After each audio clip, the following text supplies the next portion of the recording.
Hello and thank you very much for clicking on my video. My name is Joy at joyphoebe.com. In today's video, I'm going to be sharing with you 5 steps. Yes, 5 simple steps that will help you get back on track for your set goals in this year 2020. All that coming up right after this.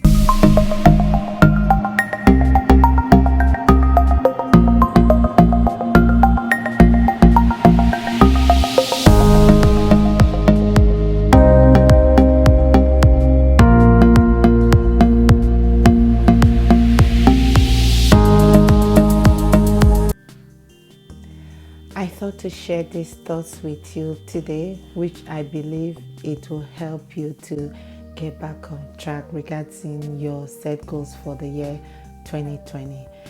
Step number 1, be patient with yourself. Setting goals can be inspiring. It's exciting, especially when we set goals and we see ourselves, checking off, the achieved aspects of our goals and then moving forward to the next item in line. Can be really, really exciting. However, when there is an interruption in that flow, it can be a thing that could make us think in a certain way. It can be frustrating sometimes, and especially in an unknown situations and circumstances that is outside of our control, like we are in right now. What I will say to you is take a deep breath. You're not alone in this. We are all in this together.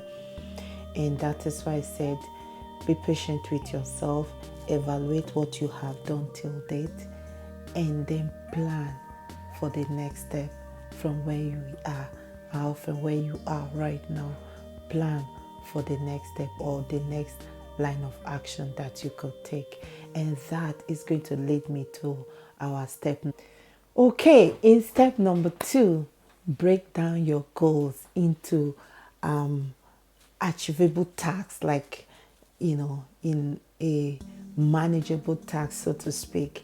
What that will do is that is going to enable you to easily filter the ones you've achieved so far and the ones you're yet to achieve, and then you can re-strategize, replan how you want to achieve the remaining tasks for the remainder of the year.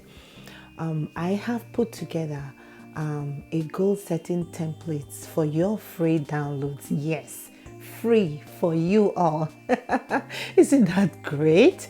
I have put together a daily goal setting template, a weekly goal setting template, a monthly goal setting template, quarterly goal setting templates, annual goal setting templates, 5 years goal setting templates, and 10 years goal setting templates for your free downloads.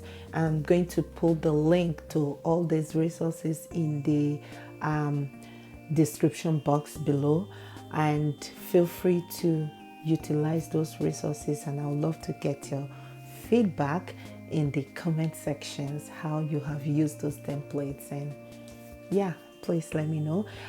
If you have not yet subscribed, please kindly subscribe by clicking on the subscribe button, and also don't forget to turn on the notification bell. That way you will be notified whenever I upload a new video. Right now, let's jump right straight to step number 3. In step number 3, celebrate your success, celebrate your achievements. Now that you have taken a deep breath, you have broken down your goals into achievable tasks, manageable tasks, and you have evaluated the ones you've achieved and the ones you're yet to achieve. Celebrate your success in the aspects of the ones that you have achieved, because what that does is that it infuses some positive energy and gives you that momentum that you need, that we all need, to keep moving. For me, I have this jar. I call it my miracle jar. In this miracle jar is where I chronicle my success, like the things I've achieved, the things I've checked off, from my vision boards or my goal setting templates. In this jar, I have the Ziploc bags here. This one is for January, and I always keep a pen and a sticky here, so that way when I want to quickly write down something, I don't have to be looking for a pen and a sticky note. So that way I can go back and sit back. I'm like, wow.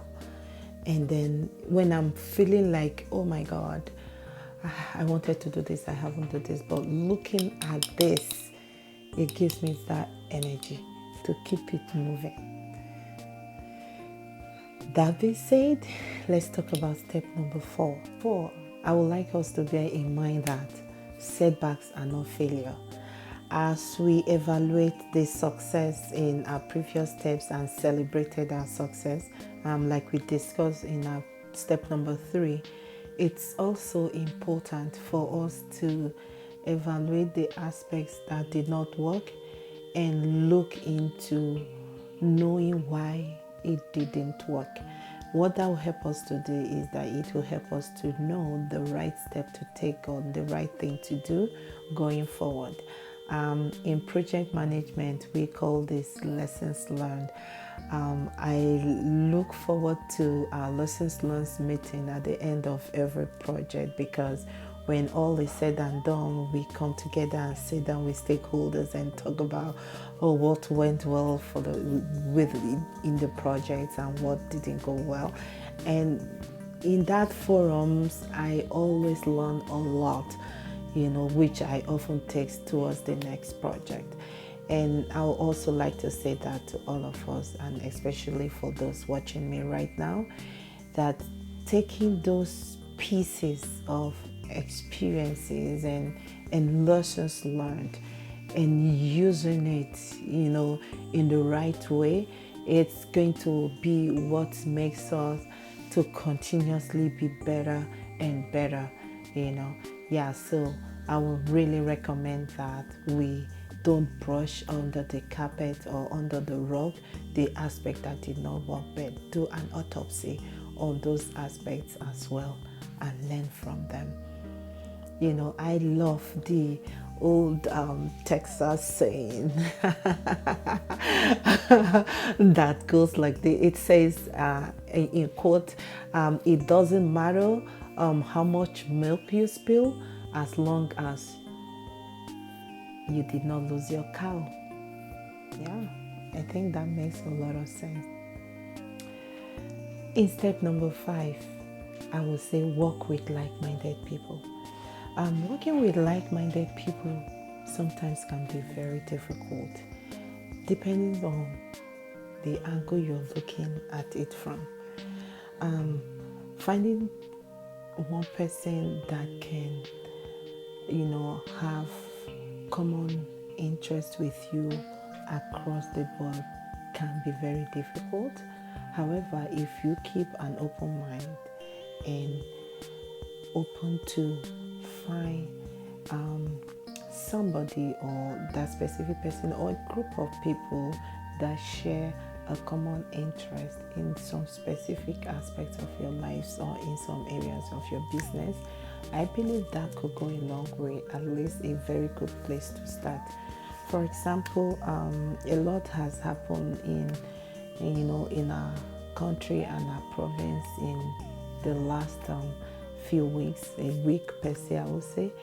And with that comes with a lot of decisions that I have to make, which I don't have the wealth of knowledge to deal with them. But having people that share common interests with me, I can call them on the phone like, okay, we need to do this, or how are you handling this with regards to your staff, and then they'll tell me, okay, oh, this is Joy, this is what we are doing, this is what we are doing. I'm like, okay, I go back to the drawing board. I said, okay. And then, as I gather information, double checking with my colleagues and those that are veterans in this field, better than me, have really helped me to navigate these difficult times as an entrepreneur, and also as someone that have the responsibilities of having to do certain things for my staff on my shoulders. So yes, I will really recommend to work with like-minded people, especially in the field that you play. Find people in that field to leverage on their wealth of knowledge and learn from. Okay, yes, that is it. I hope these 5 simple steps that I have shared with you will enable you to hit the reset buttons and keep it moving regarding your set goals for 2020. Don't forget to subscribe if you have not yet subscribed. My goal for the next 1 week is to at least get 1,000 subscribers, and also to reach at least 4,000 watch hours. I will appreciate you if you can help me reach my goals by subscribing and also by sharing this in your contact. Thank you very much for watching. Bye bye. Peace out.